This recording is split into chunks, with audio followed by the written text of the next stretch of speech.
राधे राधे दोस्तों, मैं आचार्य राधा वल्लभ मिश्रा आपका हमारे चैनल एस्ट्रो प्रॉफिट में बहुत बहुत अभिवादन करता हूँ।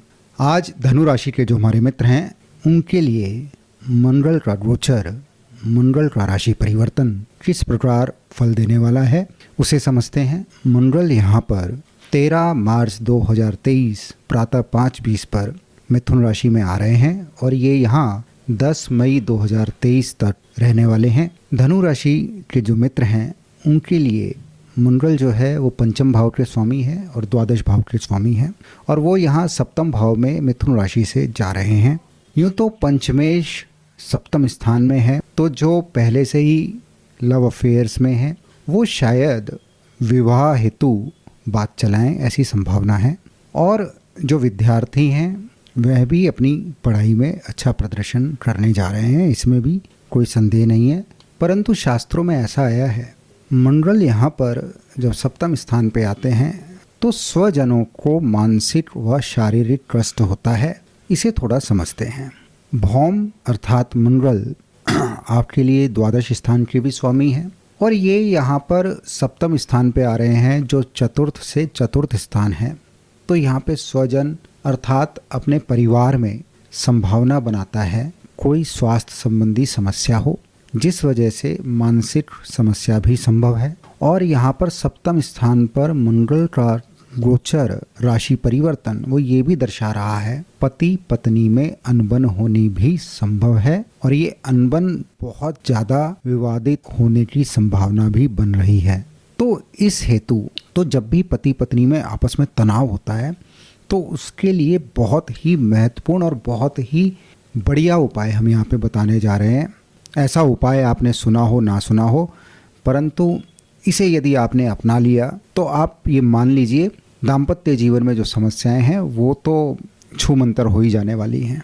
उसे हम एपिसोड में बाद में समझेंगे। थोड़ा सा राशिफल समझ लेते हैं। यहाँ पर मंगल का प्रथम भाव पे दृष्टि होना वो शारीरिक कष्ट तो बता ही रहा है, परंतु मंगल का दूसरे भाव पे दृष्टि होना ये सामान्यतः भोजन और वस्त्र आदि में कमी बताता है।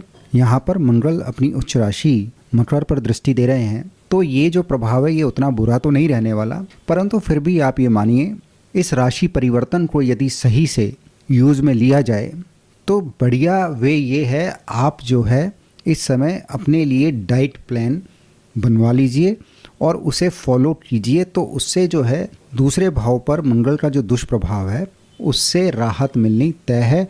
रादर वो आपको बेनिफिट देने वाला है। आप अपनी हेल्थ उसमें शायद सुधार लें और अपने वेट पर भी आप नियंत्रण कर पाएँ। दूसरा ये वाणी भाव भी है, तो वाणी भाव पर जब मंगल का दुष्प्रभाव होता है या दृष्टि होती है तो वाणी में बड़ी तेजी आ जाती है। तो बोलते समय बहुत सावधानी बरतें, अनाप शनाप ना बोलें। वाणी में जो ई की मात्रा है मात्र यदि उसे बदल लिया जाए तो सुरों में बहुत बड़ा परिवर्तन होना संभव है। वाणी यदि उसमें ई की मात्रा णी से हटाकर वा पर लगा दी जाए तो वो वीणा हो जाता है। तो आप ऐसा बोलें जो वीणा जैसा सुंदर हो, मधुर हो, सुनने में अच्छा महसूस हो, अच्छा प्रतीत हो, तो उससे संबंधित जो दोष है वो भी निवारण हो जाता है। यहाँ पर पति और पत्नी में बहुत ज़्यादा मतभेद की बात बताई है और ऐसा भी बताया है पति या पत्नी उन दोनों में से किसी के स्वास्थ्य पर भी बुरा प्रभाव पड़ता है। ये इन जनरल इंटरप्रिटेशन यहाँ पर आती है। तो दूसरे भाव पर मंगल की दृष्टि होने से नेत्रों में भी समस्याएं आती हैं, तो उस पर विशेष ध्यान दें। अब बात आती है यदि पति पत्नी में दाम्पत्य जीवन में समस्या चल रही हो तो कौन सा उपाय अपनाना चाहिए जो 100% प्रभावी रिजल्ट देता है। हम वस्तुतः ऐसा चाहते हैं कोई दान दे दें, मंत्र अनुष्ठान पूजा पाठ हो जाए और उससे हमारी चीज़ें सही हो जाएं, या कोई टोटका हमें पता चल जाए जिसे करने मात्र से जो है हमारे जीवन में बिल्कुल यू टर्न आ जाए। परंतु बहुत सारे उपाय हमारे शास्त्रों में हमारे संतों ने हमें दिए हैं। उसी में से एक उपाय मुझे यहाँ पर बहुत सटीक मालूम पड़ता है, तो मैं आपको वो बताऊं। मैंने भी ऐसा कहीं पढ़ा था या सुना था, याद नहीं, परंतु वो जो चर्चा थी वो मुझे आज भी याद है।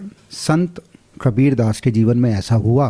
उनसे मिलने एक सज्जन आए और उन्होंने बोला, महाराज जी, बाबा मेरी जो पत्नी है उससे मेरी बनती नहीं है, रोज़ लड़ाई होती है, रोज़ लड़ाई होती है, मैं जो बोलता हूँ वो उससे विपरीत ही चलती है, तो कोई समाधान हो तो बाबा आप बताओ। कबीर दास जी ने सुना और फिर ऐसे ही बातें करते करते उन्होंने अपनी पत्नी को आवाज़ दी और बोले, लालटेन ले आओ। अब भरी दोपहर में लालटेन, और पत्नी अंदर से लालटेन जला के लाई और कबीर साहब को दे दी। फिर थोड़ी देर में कबीर साहब ने फिर आवाज़ दी और बोला, भाई थोड़ा मीठा ले आओ। थोड़ी देर में पत्नी आई और मीठा तो नहीं लाई, हाँ कोई नमकीन वस्तु ले आई, अंदर अपनी रसोई में वापस चली जाती हैं। तो कबीर साहब ने वो जो उनके पास पूछने आए थे उनसे बोला, तुम्हें बात समझ में आई?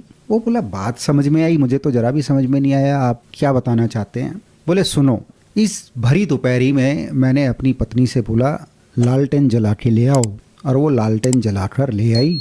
उसने ये मेरे से पूछा नहीं भरी दोपहरी में लालटेन किस लिए चाहिए। और ऐसे ही जब मैंने बोला मीठा ले आओ और वो मीठा नहीं लाई, नमकीन लाई, तो मैंने भी उससे ये नहीं पूछा तुम मीठा क्यों नहीं लाई हो, संभव है घर में शायद मीठा ना हो। तो दाम्पत्य जीवन मधुर बने उसका सबसे बढ़िया उपाय यही है, यदि पत्नी कुछ ऐसा बोल दे या कर दे जो अनुरूप ना हो तो थोड़ा आप चुप हो जाओ, आप शांत हो जाओ, उसे समझो।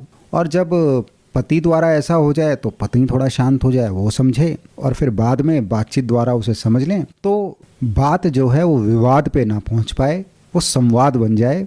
तो जीवन में मतभेद, मनभेद, ये सारी दुर्भावनाएं ये शायद आए ही ना।